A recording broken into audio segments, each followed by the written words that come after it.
Buenas tardes. Buenas tardes, muy buenas tardes para todos mis compañeros que se están conectando en este horario. Muy buenas tardes. Hemos tenido durante el día de hoy excelentes presentaciones, agradables, fáciles, totalmente profesionales. Y a continuación tenemos otra charla que a los médicos internistas, a los médicos de primer contacto, médicos generales familiares, nos inquieta muchísimo. El manejo de la hipertensión arterial en el paciente geriátrico. ¿Cuántas veces, pregunto, cuántas veces nos encontramos con un paciente mayor, muy mayor, con cifras sistólicas altas, diastólicas normales, y los médicos haciendo una bola de maniobras para tratar de controlar, entre comillas, esa presión arterial? ¿Cómo debemos manejar la hipertensión arterial en el paciente geriátrico? No tuvimos más remedio que contactar a un experto como es el doctor Ernesto Díaz Domínguez. El doctor Ernesto Díaz Domínguez es cardiólogo clínico e intervencionista del Hospital de Cardiología del Centro Médico Nacional Siglo XXI. Es adscrito o está adscrito a la Unidad de Cuidados Críticos y Coronarios del Hospital de Cardiología. Es profesor adjunto del curso rotatorio clínico de pregrado de la UNAM. Presidente fundador de la Asociación de Fellows y Residentes Cardiólogos de México y exsecretario de la Asociación Médica del Hospital de Cardiología del Centro Médico Nacional Siglo XXI. Secretario adjunto y responsable de comunicación social de la Asociación Nacional de Cardiólogos de México, ANCAM. Dejo los micrófonos, dejo el micrófono, dejo la pantalla para que nos ilustre, señor doctor, qué tenemos que hacer para quitarle, controlarle, mejorarle la presión a un paciente geriátrico, en donde hemos usado una bola de combinaciones y a veces sin justificación o sin fundamento químico. Muchas gracias. Gracias por su amable presentación, estimado doctor. Estoy ahora disponible para compartir la pantalla con ustedes, al igual que las cámaras. Me dice que cámara no, pareciera que solamente será audio, no sé si sea correcto. Ya tiene usted el micrófono, doctor. El video no lo controlo yo. Ya está usted en pantalla. Ya lo veo en pantalla. Muy bien, gracias. Pues muchas gracias por la invitación al Colegio de Medicina Interna del Estado de Veracruz y MEDICS por este importante evento con el cual estamos compartiendo hoy.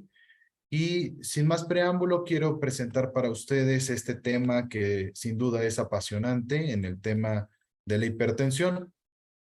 Justamente por varios motivos, la hipertensión la vamos a encontrar o creemos tener en este sentido que la hipertensión podrá ser tratada igual en todos los estratos de edad, lo cual tiene sus peculiaridades. Voy a presentar esto para ustedes. En realidad, en temas de hipertensión pareciera que no hay nada nuevo, puesto que seguimos hablando de los mismos factores relacionados. No hay nada nuevo en el sentido estricto de decir en temas de origen, pero seguimos atorados en este tema. La enfermedad cardiovascular sigue siendo la primera causa de muerte a nivel mundo y el 30% de la población adulta, es decir, más de 20 años, tiene hipertensión. Este dato es de mucho interés porque justamente la hipertensión va a ser el factor principal y preponderante para que todos estos eventos cardiovasculares así ocurran. Afecta mayormente a jóvenes en países de bajos y medianos ingresos, puesto que estamos viendo edades cada vez más jóvenes de aparición en hipertensión y ellos ahora van a presentar sin duda un tipo muy específico de hipertensión que se a del paciente adulto mayor. En México, el 75% de los pacientes que tienen hipertensión tienen menos de 54 años. Pero aquí está ocurriendo un fenómeno que es el envejecimiento arterial a los 50 años. Ven ustedes cómo en esto que hemos ya hablado acerca de la pirámide poblacional, cómo justamente los estratos se van modificando, pero sin duda en temas de hipertensión vamos a encontrar modificación aquí. ¿Por qué hacer diferencia respecto al grupo etario? El paciente adulto mayor tenemos que tener la concepción de que no es lo mismo que un anciano. Así es como se define un paciente adulto mayor a partir de los 65 años y un paciente anciano se define a partir de los 80 años. En la población mayor, la hipertensión es el factor de riesgo que más se asocia a eventos cerebrovasculares en un 77%, insuficiencia cardíaca en un 74% e infarto del miocardio en el 69%. Todos estos pacientes geriátricos se encuentran muchos de ellos fuera de las metas de protección y eso es porque tratamos de trasladar la meta de protección que es para la población en general menos de 130-80 a este grupo etario. Y es justamente uno de los errores principales que podemos cometer, al igual que a la hora de diagnosticar. Tenemos que tener consideración del envejecimiento cardiovascular que tienen estos pacientes, igual que deterioro renal. Los pacientes de 80 años justamente tienen glomérulos de 80 años y su tasa de filtrado glomerular tendrá que estar disminuida por ende. Las comorbilidades acumuladas que ha tenido el paciente, la enfermedad vascular aterosclerótica, la hipotensión postural, los efectos por otros fármacos y la polifarmacia. Respecto al envejecimiento del sistema cardiovascular, es muy importante decir que todos estos cambios en la estructura van a estar muy acompañados de calcificación a nivel muscular y a nivel de la capa interna. Y esto va a provocar justamente que toda esta placa de depósito de grasa con core lipídico vaya teniendo también una capa de calcio. Esta calcinosis a nivel de las arterias va a provocar justamente rigidez arterial y entonces va a reducir la respuesta vasodilatadora dependiente de óxido nítrico. Este déficit de óxido nítrico va a limitar la dilatación vascular de los pacientes. Prácticamente todos estos movimientos en cuanto a la postura de estar acostados a estar erguidos, requerimos justamente de este movimiento de nuestras arterias, de esta flexibilidad que deben de tener un juego entre la vasoconstricción y la vasodilatación y que nuestros pacientes mayores justamente no va a ser tan fácil esta adaptación. Existe envejecimiento del sistema cardiovascular y cambios muy interesantes respecto a la estructura cardíaca. La hipertrofia de la pared posterior del ventrículo izquierdo se encuentra relacionada en un aumento de la postura. Y este es un dato muy interesante porque con mucha frecuencia escuchamos que los colegas de primer contacto podemos decir, bueno, tiene el corazón grande y esto quiere decir que es normal porque usted es hipertenso. Justamente eso es una correlación incorrecta, puesto que nosotros incluso tendríamos que discernir entre la cardiopatía del anciano y la hipertensión propiamente dicha. Y a esto se refiere, a decir que si el paciente tiene remodelado ventricular concéntrico, pero no tiene datos en incremento en la presión, en el incremento de las presiones, no tiene dilatación de la aurícula izquierda, no tendría otros datos que podrían correlacionar más con hipertensión que con cardiopatía del anciano. Todas estas áreas de fibrosis que van a estar acompañadas, mayor colágeno intersticial, justamente provocarán rigidez en el corazón del paciente. Con ello limitará su capacidad de distensibilidad y por ende su capacidad diastólica. La calcificación del aparato valvular y subvalvular es importante en este grupo etario.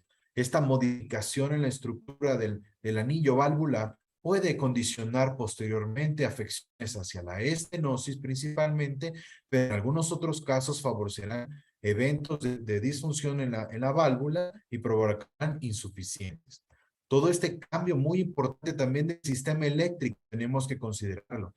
La disminución del número de células nodales, el acúmulo de grasa y fibrosis en este sistema eléctrico del corazón va a llevar a los cambios en la estructura y de ahí podrán venir esas afecciones como la enfermedad degenerativa del sistema eléctrico de conducción. Vean por favor todos los cambios que ocurren también en los miocitos en cuanto a la reducción de ellos, pero no así de la función ventricular y de su capacidad de contracción del corazón. Esta reducción en el endotelio en cuanto a liberación de óxido nítrico justamente vendrá en contra de la capacidad de distensibilidad del corazón y por ende con cambios en la función diastólica. La hipotensión ortostática es un tema muy importante y muy interesante. A esto se le llama como la disminución de 20 milímetros de mercurio o más en la presión sistólica o de 10 milímetros de mercurio en la presión diastólica dentro de los 3 minutos a adoptar una posición distinta como la bipedestación. Se ha reportado y anteriormente al JNS8, prácticamente todo mundo fue una locura porque el que no tuviera 120/80 prácticamente era catalogado hipertenso.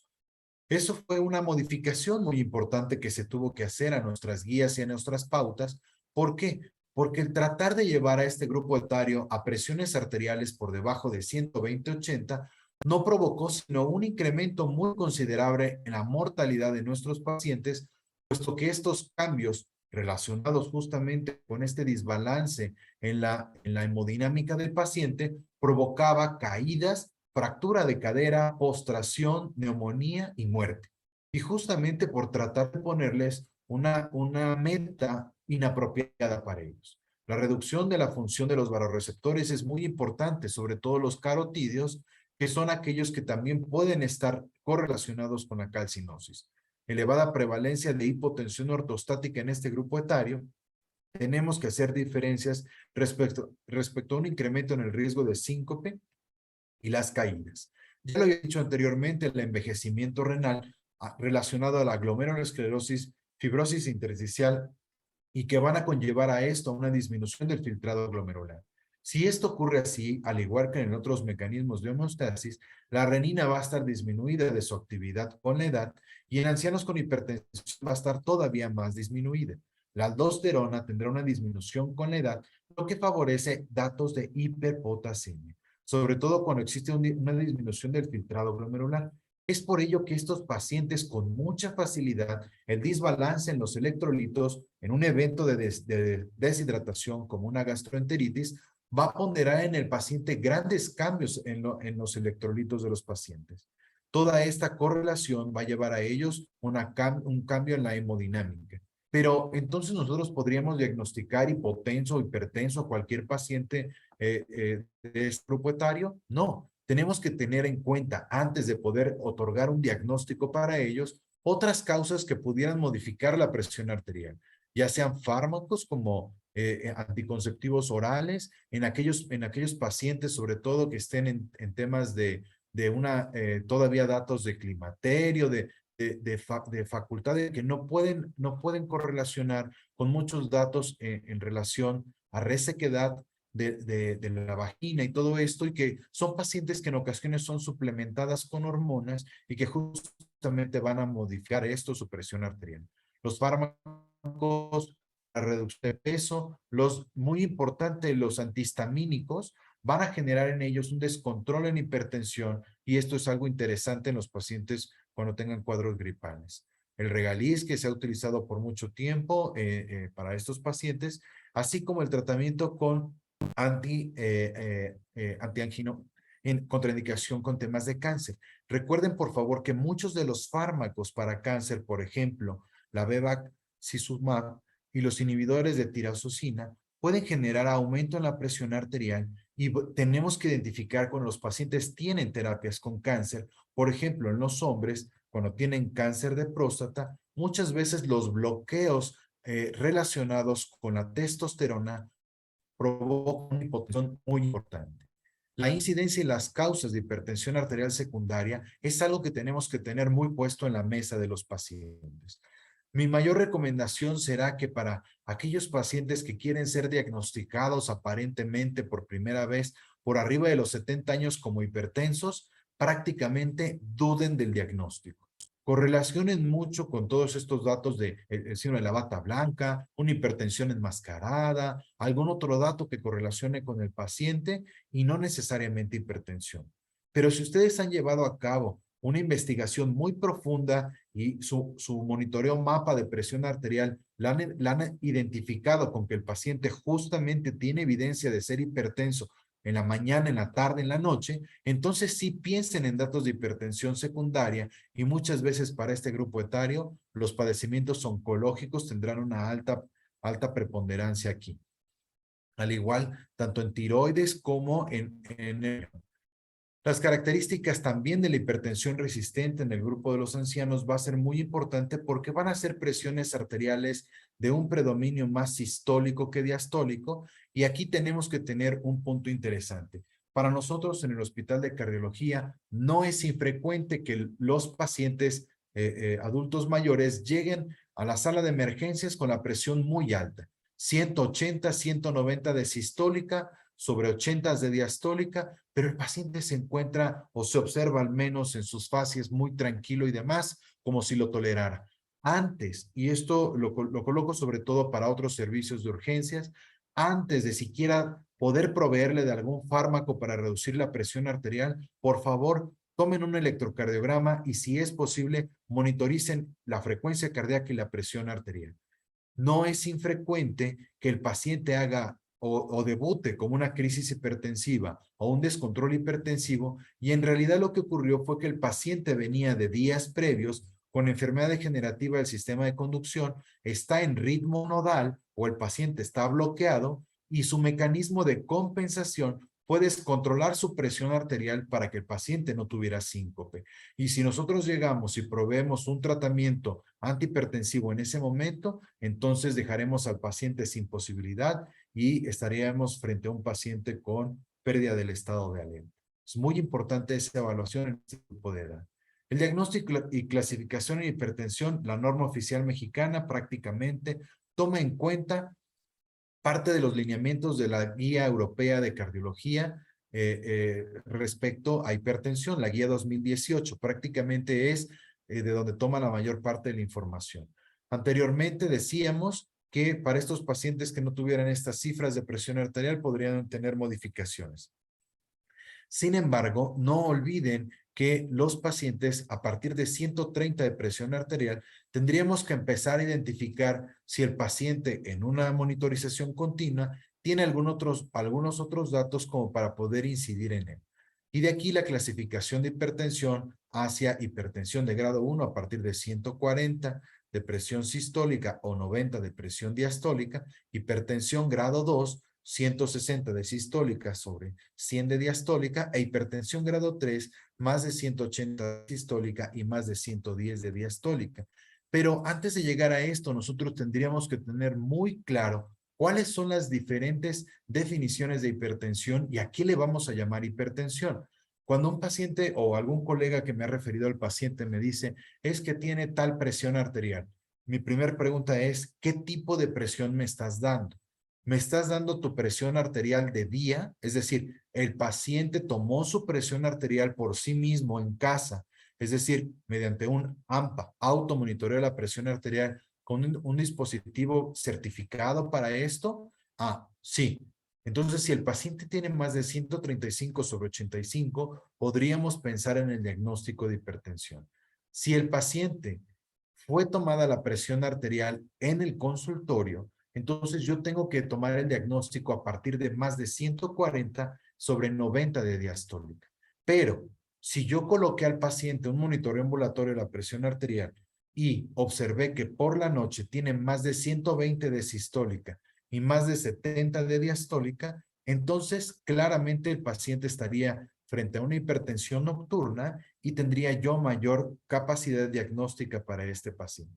De tal modo que cuando el paciente o ustedes tengan una cifra de presión arterial, por ejemplo, los colegas de medicina interna, tendríamos que estar cuestionando en qué momento fue tomada esa presión arterial y, además de ello, en el horario o la forma en la que se obtuvo este dato. Recuerden, por favor, que, bueno, las diferentes sociedades internacionales, ya sea la AJA, la Sociedad Europea, la Sociedad Internacional de Hipertensión o la Sociedad Interamericana de Cardiología, tenemos una gran cantidad de definiciones para hipertensión, pero nosotros justamente tendríamos que quedarnos con lo que dice la norma oficial mexicana, que se va más por la de la Europea 2018.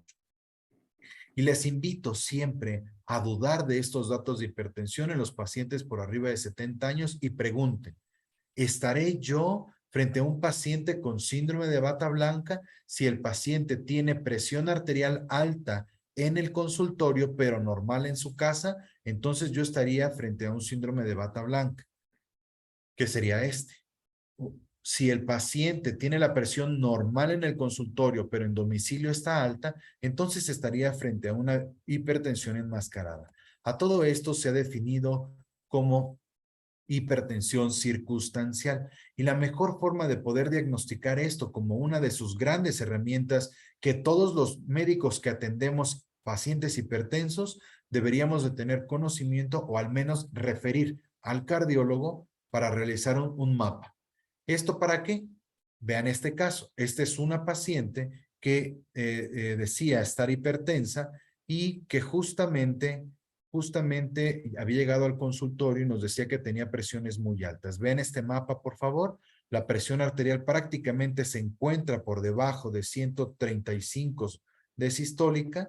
Por la noche tiene varios levantares nocturnos porque va al baño y tiene una vejiga hiperactiva. Y vean cómo por la mañana, ¡pum!, se disparó la presión arterial y prácticamente sobrepasó la cifra diagnóstica. Si el médico agarró al paciente en este momento, entonces dirá, por supuesto que es hipertensa porque tiene 230 de sistólica. Sin embargo, vean el motivo por el cual el paciente en la bitácora, ¿qué hizo a las 2 de la tarde? Buscaba mis llaves porque las perdí. Es decir, esta paciente es una paciente muy reactiva que con circunstancias de la vida muy cortas puede hacer picos de hipertensión y esto definitivamente no va a ser hipertensión arterial sistémica. Los objetivos de tratamiento, según lo marca la Sociedad Europea de Cardiología, para todos aquellos pacientes será la meta menos de 130/80. Pero vean, por favor, para el grupo de pacientes de 65 años puede llegar la presión arterial incluso a menos de 140 de sistólica y menos de 80 de diastólica, y con esto el paciente estaría perfectamente en metas. Si el paciente tiene más de 80 años, también tenemos que ser mucho más relajados y más laxos con su cifra de meta de presión arterial, justamente porque está demostrado que ser muy agresivos o muy insistentes en la meta podríamos provocar efectos colaterales. Es muy importante que el paciente se esté tomando y nosotros estemos tomando la presión arterial de manera correcta. ¿Qué quiere decir esto? La metodología con lo que lo hacemos. Tener un brazalete apropiado para el brazo del paciente y que justamente la longitud de la cámara logre cubrir al menos el 80% de la circunferencia del brazo. Recuerden dejar libre la foseta anticubital y ustedes poder palpar el pulso justamente braquial para poder tomar la presión arterial.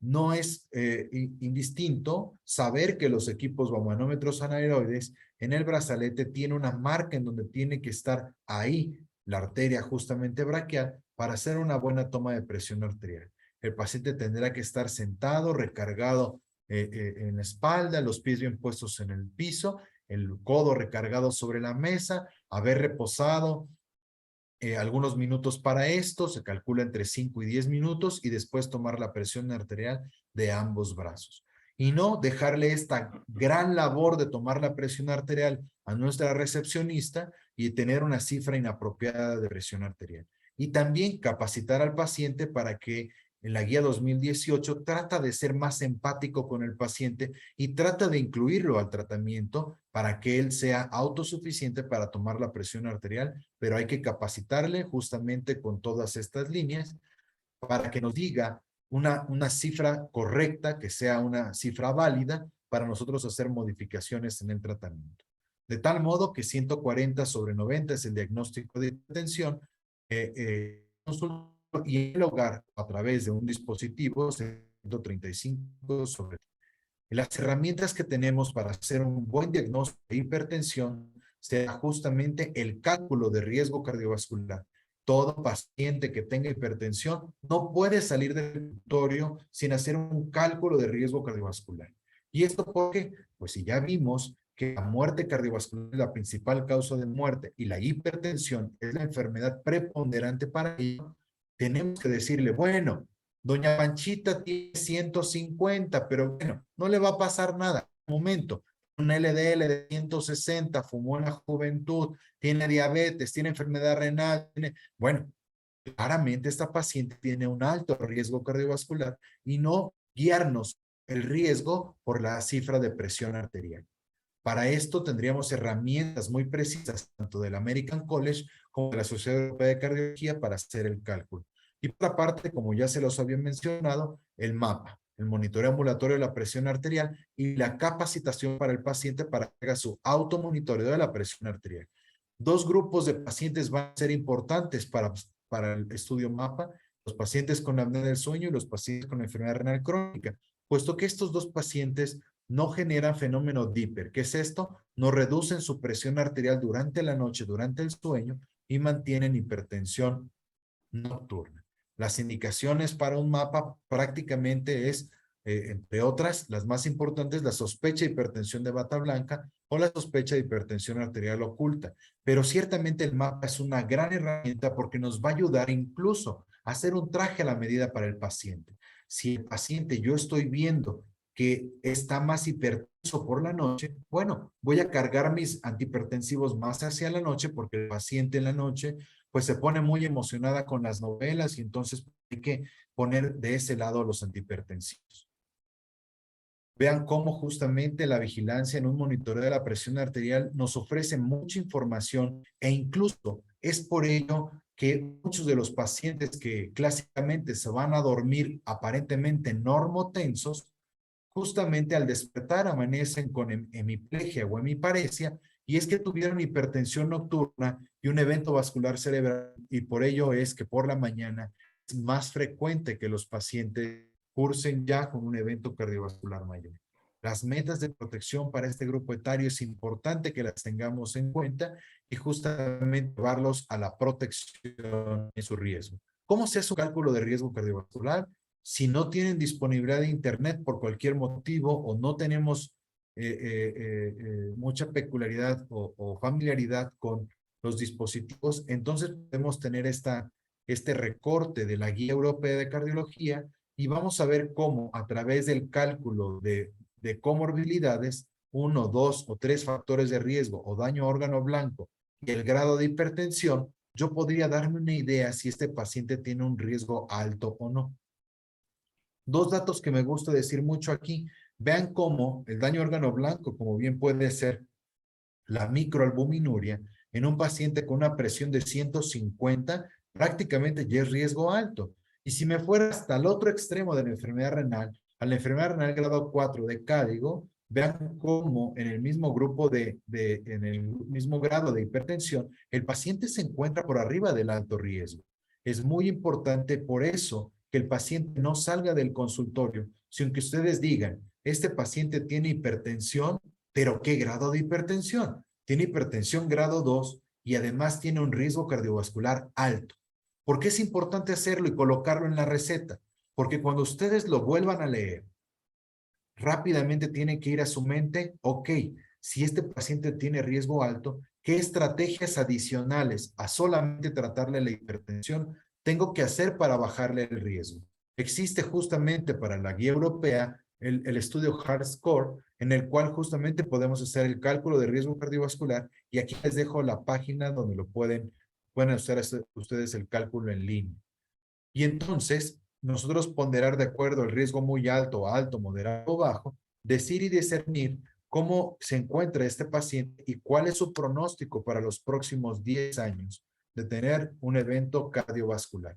Los americanos utilizan el Ask Risk Score Plus acerca del American College of Cardiology, y prácticamente lo que hacen es ponderar presión arterial, sistólica, diastólica, la edad, el género, su raza. Si el paciente tenía historia de diabetes, si fumó, si es hipertenso, toma estatinas y aspirina. Va a hacer el cálculo algorítmico y nos va a decir: este paciente tiene un riesgo actual, aquí lo van a poner 23% de riesgo. ¿Eso cuánto es? Vean cómo el riesgo alto va por arriba del 20%, y nosotros entonces tendríamos que discernir a partir de qué riesgo nosotros tendríamos, por ejemplo, que ofrecer una terapia antiagregante. Más del 10% de riesgo, nosotros tendríamos que dar ya antiagregantes y no querría decir que todo paciente hipertenso tiene que tomar aspirina. La respuesta es no. Depende de su riesgo cardiovascular. Y justamente en el riesgo intermedio borderline, nosotros tenemos que discernir, bueno, ¿qué otras cosas tiene este paciente que no estoy calculando y que puede orillarlo más hacia el riesgo alto? Si el paciente tiene nefropatía, síndrome metabólico, o tiene datos altos en inflamación, seguramente va a ser un paciente de riesgo alto. A esto, a mí me gusta mucho esta calculadora porque además te coloca a ti como médico prácticamente como un vendedor de enciclopedias. ¿Por qué? Porque te da todas las herramientas para convencer al paciente y decirle, te voy a explicar por qué te conviene tomarte toda mi receta. ¿Por qué? Porque al final esta calculadora de riesgo también te puede decir, bueno, si tienes 23.1% de riesgo que te he calculado, entonces vean aquí, este paciente, su riesgo óptimo sería 5.2 y se encuentra en un riesgo de 23.1. ¿Qué cosas tienes que hacer para bajarle el riesgo? Bueno, mira, si tú me haces caso, paciente, y tomas aspirina, de 23 te bajo a 20% el riesgo. Pero si tú me haces caso y aceptas un tratamiento con estatinas de alto impacto acompañadas con ezetimibe, de 23 te llevo a 17.3. Oye, pero si además de eso me haces caso y tomas un bloqueador de canales de calcio con un YECA y me haces caso en la medicación que te voy a dar para hipertensión, de 23.1 te voy a llevar a 16.9. ¿Cómo ves, paciente? ¿Te conviene o no te conviene tomar la receta? Eso ayuda mucho a concientizar al paciente, decir, bueno, ya entendí por qué tengo que tomar todos estos fármacos, ¿no?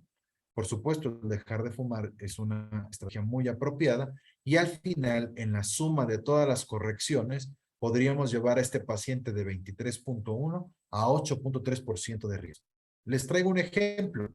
Esta es una paciente muy interesante. Es una mujer de 70 años. Vean el peso, por favor. 50 kilos, índice de masa de 20. Es una señora que prácticamente aborrece las grasas. No le gusta y no las tolera. No come grasas. Sin embargo, es hipertensa. Su desde 2001 y está tomando solamente captopril. Desde aquí ya estamos viendo que tiene un tratamiento incompleto porque captopril no protege 24 horas, es una monoterapia y la paciente está descontrolada, así que justamente requeriría de una terapia combinada. Esta paciente se encuentra fuera de metas y vean el LDL. Ciertamente la paciente come pescado y tiene una dieta muy adecuada en omegas, tiene 92, pero el LDL en 135, a pesar de que jura que no come nada de grasa. Entonces vean cómo esta paciente llega a mi clínica y presentó un dolor torácico y antes de ir conmigo le habían tomado enzimas cardíacas, estaban negativas, pero llega con a todas luces. Es un electrocardiograma que no es normal. Tiene una onda T negativa prácticamente de B1 hasta B6 y vean cómo también en las derivaciones inferiores la onda T está negativa. Esta paciente, vean la fecha, prácticamente el mismo día en mi clínica hicimos una angiotomografía de arterias coronarias. ¿Y qué fue lo que diagnosticamos? Pues esta paciente se le rompió su placa de ateroma a nivel de la arteria descendente anterior, que es esta, en el segmento medio. Oigan, ¿pero por qué no hizo elevación del ST y no elevó biomarcadores? Pues porque tenía este hilito de arteria por donde siguió perfundiendo y no hizo un infarto transmural. ¿Qué se hizo con esta paciente? Prácticamente este es un cateterismo cardíaco. Aquí está la descendente anterior obstruida. Avanzamos una guía BMW hasta el segmento distal de la descendente anterior. Baloneamos con un balón Ryojin y posteriormente colocamos un stent Synergy 3.0 por 28 y aquí está la arteria ya reparada. ¿Qué ocurrió con esta paciente? Evitamos lo que decía la estadística. Entre más edad, hipertensión, su causa de muerte va a ser cardiovascular, un infarto por este ejemplo. Es muy importante que a todos sus pacientes con hipertensión sean referidos al cardiólogo para que puedan justamente hacer un ecocardiograma. Decir que tiene el corazón grande en una radiografía no le estás diciendo nada. En el ecocardiograma es importante que nosotros midamos el volumen de la aurícula izquierda. Si el volumen de la aurícula izquierda supera 35 mililitros sobre metro cúbico, sobre metro cuadrado de superficie, esta aurícula está dilatada y entonces esta paciente tiene mayor riesgo de fibrilación auricular. Otro dato importante en la ecocardiografía será saber si la paciente tiene hipertrofia ventricular concéntrica o no, porque no siempre va a ser obvio en el electrocardiograma a través de los criterios de Sokolov, perdón, arriba de 35 puntos. Y entonces nosotros vamos a medir el septum, la pared posterior, y podríamos decir que si se encuentra por arriba de 10 milímetros y empieza a haber algo de remodelado ventricular, pero si esta paciente tiene aumento en las presiones, podríamos decir incluso si tiene datos de disfunción diastólica ligeras, moderadas o severas. Y esto es importante porque aquellos pacientes con disfunción diastólica son los pacientes que son corazones rígidos, que no permiten una adecuada dilatación de esta cavidad para que baje la sangre, y entonces estos pacientes son clásicos enamorados. ¿Por qué? Son los pacientes que caminan 2 pasos y suspiran, otros 2 pasos y suspiran. ¿Por qué suspiran? Porque tienen disfunción diastólica. Respecto al tratamiento, prácticamente los estudios de mayor edad nos iban guiando a decir, bueno, ¿qué pasa? Las primeras combinaciones tienen que ser entre ARAs y diuréticos, bloqueadores de canales de calcio y diuréticos, y fueron haciendo diferentes combinaciones. Hasta el día de hoy, en donde sabemos que la combinación número 1 para todos nuestros pacientes tiene que ser IECAS o ARA2 más bloqueadores de canales de calcio. Mucho cuidado con los diuréticos, sobre todo en los pacientes ya ancianos. ¿Por qué? Recuerden que sobre todo las tiazidas pueden generar en nuestros pacientes hipernatremia también o disfunción justamente en los electrolitos y provocar otros datos al paciente y justamente ni siquiera poder controlarlos. Los bloqueadores de canales de calcio son hoy en día la principal combinación en un tratamiento de hipertensión, puesto que tienen una protección por vida media de 24 horas y además de ello, esta presión arterial puede ser más apropiada. Los beta bloqueadores, resérvenlo para aquellos pacientes que en específico se van a beneficiar de esto. ¿Quiénes van a ser? Pacientes infartados, con angina, insuficiencia cardíaca, fibrilación auricular, por poner distintos ejemplos.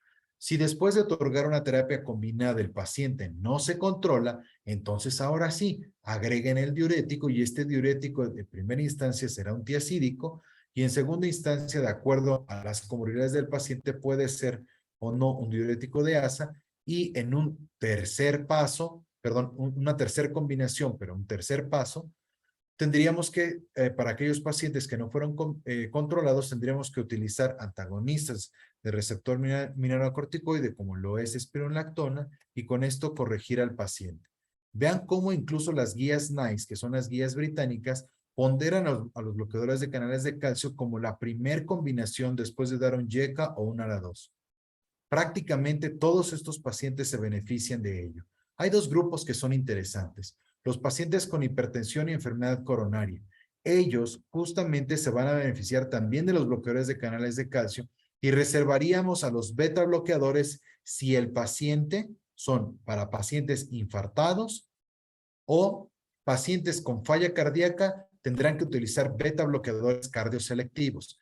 Pero si mi paciente solamente tiene angina, pero no se ha infartado y no tiene falla cardíaca, puedo utilizar los bloqueadores de canales de calcio, pero específicamente lo que más recomiendan son los no dihidropiridínicos, como lo es el diltiazem, debido a que tiene un efecto cronotrópico negativo y va a reducir la frecuencia cardíaca y con ello el consumo miocárdico de oxígeno.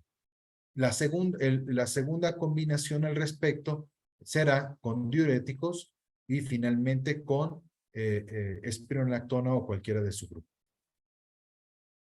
Un dato muy interesante en este grupo de pacientes, ¿cuál es? Vean cómo la reducción en la frecuencia cardíaca, que es algo que muchos de los colegas a veces tienen un temor no fundamentado, es que fármacos, sobre todo los bloqueadores de canales no dihidropiridínicos, como lo es diltiazem o verapamil, se tiene temor, no lo vaya yo a bloquear al paciente. Vean cómo en este artículo, la reducción en la frecuencia cardíaca, prácticamente la principal diferencia hemodinámica, se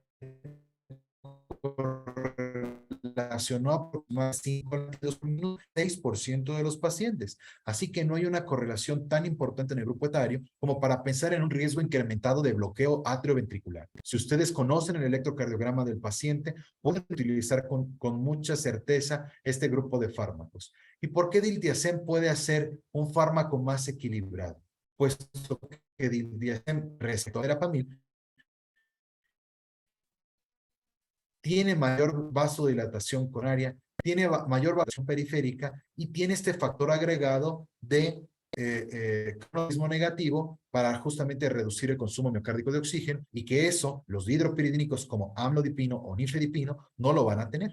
Y el caso extremo sería verapamil, en el cual no va a reducir la presión arterial de manera importante, pero sí tendrá un mayor efecto cronotrópico negativo y un riesgo distinto.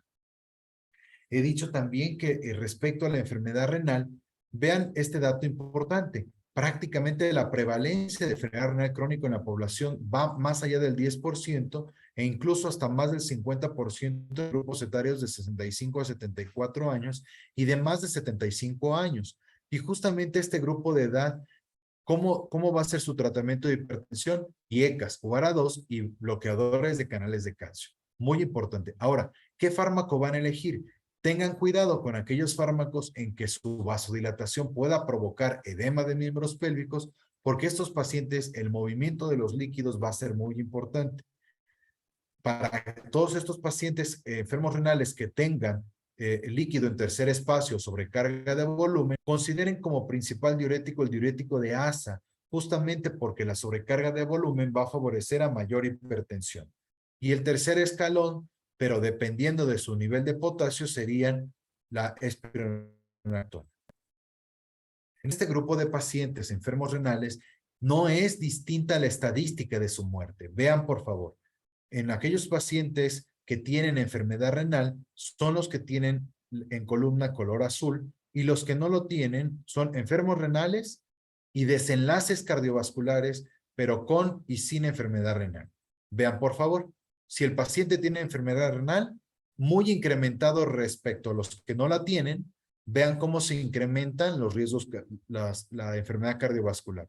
Así también la enfermedad coronaria, el infarto, la falla cardíaca, la hipertrofia ventricular, el EBC y el ataque isquémico transitorio, fibrilación auricular, insuficiencia arterial periférica, tromboembolia pulmonar y síndromes coronarios agudos. Prácticamente la enfermedad renal es un acelerador de la aterosclerosis y un trampolín en enfermedad cardiovascular. Para el tratamiento de estos pacientes es importante que consideren también los bloqueadores de canales de calcio y específicamente los no dihidropiridínicos, puesto que van a reducir la proteinuria. La proteinuria es uno de nuestros principales marcadores de daño a órgano blanco. Es decir, ustedes en consulta tienen cómo monitorizar a su paciente. Así como al paciente diabético ustedes piden una hemoglobina glicada, al paciente hipertenso tienen que pedirle en sus estudios de control un examen general de orina de muestra única con una detección de microalbuminuria para que si sale positiva, entonces aborden más el estudio acerca del daño renal y poder identificarlo en las etapas más tempranas. ¿Qué se hace como tratamiento de enfermedad renal crónica y proteinuria? Los YECAS y los ARA2 son la primera línea de tratamiento. ¿Y cuál es la segunda? Bloqueadores de canales de calcio, específicamente los no dihidropiridínicos. ¿Por qué? Porque reducen la permeabilidad glomerular, que son efectos no hemodinámicos. La mitigación de la formación de la matriz mesangial, la prevención del desarrollo de glomerulosclerosis y la conservación del mecanismo de autorregulación. Todo esto, estos 4 puntos, solamente lo hacen los no dihidropiridínicos. Los dihidropiridínicos solo tienen un efecto hemodinámico sobre el riñón. En este metaanálisis del 2019, vean cómo el doctor Stuber prácticamente recolectó una gran muestra de pacientes tratados con bloqueadores de canales de calcio para la reducción de la proteinuria y vean la dosis de diltiazem de 120 a 480 miligramos al día. Es decir, sin temor a que el paciente tuviera efectos de bloqueos atrioventriculares, se logró una muy buena reducción en la proteinuria.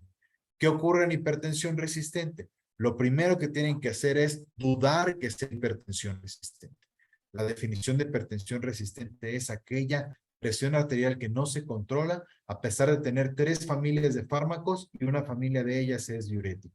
Pero antes de tener este diagnóstico, ustedes tienen que investigar más. El paciente no está comiendo un exceso de sodio, el paciente no está tomando demasiada agua, tiene un incremento de peso, está tomando demasiado alcohol, no tiene insomnio, tiene pocas horas de sueño.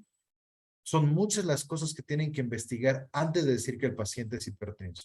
Esto me hace recordar a la señora Francisca, que por 1 semana y media estuvimos haciendo muchos cambios en el tratamiento porque en la mañana parecía muy hipertensa, pero sobre todo muy edematizada y no encontrábamos el origen hasta que movieron el buró de su recámara y encontraron que tenía una bolsita de pretzels que es botana con sal y entonces la señora tenía un exceso de sodio y un edema matutino muy importante porque se comía de 5 a 10 pretzels antes de dormir.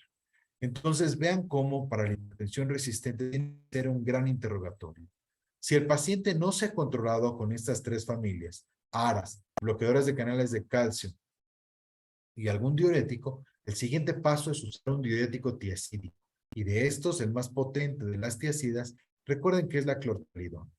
De ahí nos iríamos a un antagonista de receptor de mineralocorticoides, como lo es espironolactona. Y de ahí podríamos ir a otras familias como alfa bloqueadores o beta bloqueadores y vean nuevamente en qué termina el paciente en diltiazem con dosis de acción prolongada. Mi mensaje final para todos ustedes en este tema tan apasionante que es la hipertensión, pero con esta peculiaridad en el grupo de pacientes adultos mayores y ancianos es tratar a la hipertensión no por las cifras, sino por el gran conglomerado de consecuencias sistémicas con alta mortalidad asociada. Y todos los que tratan a la hipertensión no deben de tratarla de acuerdo a la especialidad. La obligación del especialista y del médico de primer contacto es tratar a la hipertensión y proteger a todos los órganos diarios. Me dio mucho gusto compartir con ustedes en este día tan especial, 15 de septiembre, esta presentación haya sido de utilidad y estoy para ustedes en preguntas y respuestas. Muy buenas tardes.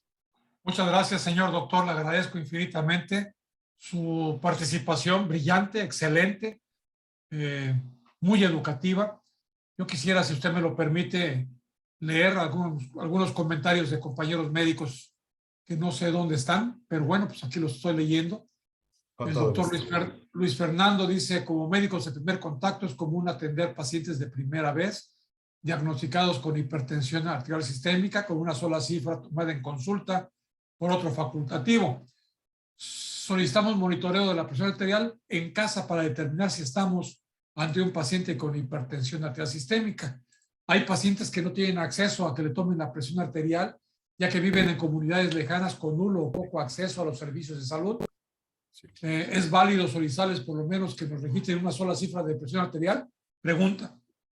La respuesta sería no. Correcto. ¿Por qué? Porque tendríamos fuera de mucho contexto al paciente. Recordemos también que muchos de los pacientes vienen con esta expectativa al consultorio siquiera, ¿no? Simplemente saber, híjole, no voy a ser yo hipertenso, mejor, y ¡pum! Es una hipertensión prácticamente falsa. Me hace recordar mucho a la señora Eugenia, que recientemente llegó a una de mis clínicas, 92 años, la señora camina sin bastón, un colesterol perfectamente controlado, la señora es activa, es administradora de empresas a los 92 años, contesta el celular sola, todo. Doctor, vengo aquí porque me dijeron que soy hipertensa. ¿Y cuánto tiene de presión arterial? 140/80. Bueno, a los 92 años ser hipertensa. Déjele en paz. Déjele en paz, por favor. Justamente Déjele no en paz. sería, exacto, justamente no sería, pero yo siempre digo, paguen por ver. Usted tiene 92 años, es muy difícil que en los 91 años previos nadie le haya cachado hipertensa, es muy difícil, pero paguen por ver. ¿A qué me refiero a pagar por ver? Confirmen eso, hagan un mapa, porque entonces no tan solo se quedan ustedes tranquilos de que están diciendo, aquí está, en 24 horas usted tiene presiones menores de 140/80 y no es hipertensa, sino que se quedarán con la tranquilidad de que por la noche la paciente no haga crisis nocturna. Y de aquí podrían ustedes discernir una gran cantidad de cosas. Le hicimos un mapa a esta paciente que les platico. No, definitivamente no era hipertensa, pero le dije, pero permítanos hacer un ecocardiograma. ¿Por qué el ecocardiograma? A mayor edad, aunque la paciente no tiene ninguna enfermedad, a mayor edad, mayor es la probabilidad de tener fibrilación auricular. Entonces, para esta paciente lo que hicimos fue identificar que lo que tenía era cardiopatía del anciano. ¿Qué es la cardiopatía del anciano? Más rigidez en el ventrículo izquierdo, un poco de disfunción diastólica, es decir, incapacidad para relajar completamente el ventrículo, y dilatación de la aurícula izquierda, pero sin hipertrofia concéntrica. Eso es cardiopatía del anciano. Entonces, usted simplemente tiene un corazoncito de 92 años apenas y definitivamente no es hipertensa y no tomen antihipertensivos porque lo que va a pasar es caída, fractura de cadera, neumonía y muerte. Bien, a mis alumnos en la escuela les decía que había presbicia, presbiacusia, presbicardia y usted quiera. Hay de todo. Entonces, esto hay que considerarlo. Me encanta este ejemplo que ha puesto usted, doctor, porque eso que usted ha dicho está justamente enumerando la calcinosis que ocurre con la edad. Justamente cuando le llamamos vista cansada, ¿verdad? A la presbicia, lo que ocurrió fue que se calcificó el cristalino y ya se quedó en una sola posición. Cuando estamos diciendo que el paciente tiene hipoacusia o presbiacusia, lo que ocurrió fue que se calcificó la unión del martillo, yunque y estribo y por eso no escucha bien el paciente. Y lo mismo ocurrirá en el corazón, en el sistema eléctrico, y entonces esta calcificación del nodo sinusal, el nodo atrioventricular, es lo que va a provocar en los pacientes la enfermedad degenerativa del sistema de conducción, y es el calcio. Muy bien, muchas gracias. Ya no quise comentar algunas cosas que ocurren en el pene, porque entonces se oiría mal, pero podemos hablar de presbipájaro también. Bueno, el doctor dice que existen variaciones en algunas calculadoras. En lo personal, a veces calcula por ASCVD y me puede dar un riesgo cardiovascular bajo, pero por Globo Risk le da un riesgo cardiovascular alto. Sabiendo que el Globo Risk es aplicable a la población mexicana, pregunta, ¿es correcto corroborar el riesgo cardiovascular con dos calculadoras? Le voy a dar un mejor dato, doctor, porque definitivamente nos tenemos que ir a donde más incorporada esté nuestra población mexicana. Correcto. Pero le voy a dar un dato todavía más importante, que es como lo mostré en uno de los casos. Usted haga el cálculo de riesgo. Le va a salir cálculo de riesgo en el ejemplo border o intermedio. Haga las estrategias para reducir el riesgo al paciente. Y de una vez dígale, cruce la información. Este cálculo de riesgo dice que usted tiene riesgo bajo, pero yo ya sé que usted tiene retinopatía diabética. ¿De verdad tiene riesgo bajo? Si tiene retinopatía diabética, entonces, doctor, cruce la información. Haga un estudio de imagen y corrobore ese dato. Un ejemplo es, lo que yo hago es, en el riesgo border, o si me queda duda con el riesgo, no hago otro cálculo. Le doy las estrategias para bajar el riesgo y en el ejemplo hago una tomografía de arterias coronarias. La señora Dulcinea, así lo hicimos. ¿Y qué encontramos? Una lesión en el tronco y en el cálculo de riesgo me salió riesgo intermedio. O sea, teóricamente no iba a tener un riesgo incrementado. Y la tomografía que encontró, una estenosis del 70% en la parte distal del tronco coronario izquierdo. ¿Qué quiere decir? El riesgo era intermedio, pero la enfermedad en la paciente era mucho más importante. Con ello, ¿qué hicimos? Cateterismo programado, un stent en el tronco hacia la ADA, listo. Basta la paciente de no tener justamente el evento cardiovascular mayor. Muy bien, doctor. Muchísimas gracias. Excelente. Perdóneme, otra estrategia que puede ser, además de la tomografía de arterias coronarias, ¿de qué otra manera puedo diagnosticar el daño en ese sentido? Un ultrasonido de carótidas. Si la paciente tiene placas o tiene velocidades picosistólicas aumentadas, seguramente esta paciente definitivamente va a tener un evento cardiovascular. Entonces, usted ya puede decir, eres de riesgo alto. Hay otra pregunta, doctor. Ventajas y desventajas del mapeo contra automonitoreo en casa en pacientes adultos mayores. Excelente pregunta. Automonitoreo versus mapa. Ventaja del automonitoreo, pues le cuesta un baumanómetro de buena calidad, no quiero decir marcas, pero empieza con O y termina con N. N.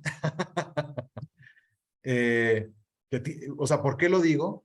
Busquen los baumanómetros, no el más barato. Busquen el baumanómetro que tenga especificaciones para corroborar de que el paciente sí se tomó bien la presión. Esa Y que marca no que sea les... y que Esa no sea marca, de muñeca, no. exacto. Esa marca que les comenté le puede decir al paciente si ajustó bien el brazalete, si se movió mientras estaba tomando la presión arterial o incluso si detectó variación en el ritmo y decir, aguas, este paciente a lo mejor está haciendo arritmias porque en su automonitoreo ha estado marcando que tiene ritmo irregular. Eso es muy importante. Entonces, ¿por qué hacer un AMPA? Es decir, automonitoreo versus mapa. Economía. Si el paciente no tiene mucho alcance, váyanse al AMPA. Si el paciente, alcance económico me refiero, si tú lo que quieres buscar es hipertensión nocturna, o si lo que quieres buscar es hacer, oigas, doctor, ¿sabe qué es? Que me tomo un medicamento, me siento bien, pero en las siguientes horas ya me siento muy mal o me baja la presión. Me hace recordar a una paciente enferma renal en el estadio 3B de Cádigo, que me dijo, doctor, es que yo tengo 90-60 de presión y soy hipertensa de toda mi vida. Le dije, simplemente no puede tener esa presión arterial si no es que tenga cardiomiopatia dilatada. Hicimos un eco, función ventricular normal. Señora, tráigame al notario porque le voy a jurar y perjurar que usted es hipertensa.